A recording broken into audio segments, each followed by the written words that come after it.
বর্তমানে Ayatollah Ali Khamenei শুধু ইরানের সর্বোচ্চ ধর্মীয় নেতা নন, বরং তিনি গোটা মুসলিম বিশ্বের একটি প্রভাবশালী নেতৃত্বের প্রতীক হিসেবে বিবেচিত।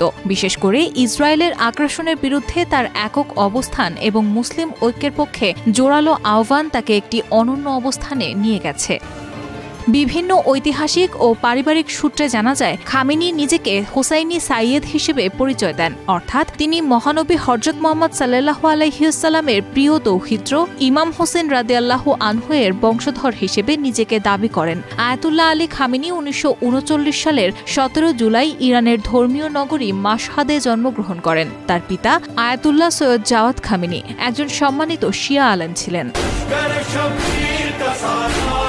ইরানের সরকারি প্রকাশনা সুপ্রিম লিডার আয়াতুল্লাহ খামেনি বায়োগ্রাফিতেও খামেনির হোসাইনি সাইয়েদ পরিচয়ের দাবির পক্ষেও উল্লেখ পাওয়া যায়, যদিও আধুনিক ডিএনএ পরীক্ষার মাধ্যমে এর বৈজ্ঞানিক প্রমাণ এখনও নিশ্চিত হয়নি। তথাপি ঐতিহ্যগত বংশতালিকা ও ইসলামী ইতিহাসের ভিত্তিতে এই পরিচয় মুসলিম বিশ্বে তার ধর্মীয় গ্রহণযোগ্যতা ও মর্যাদা আরও সুদৃঢ় করেছে।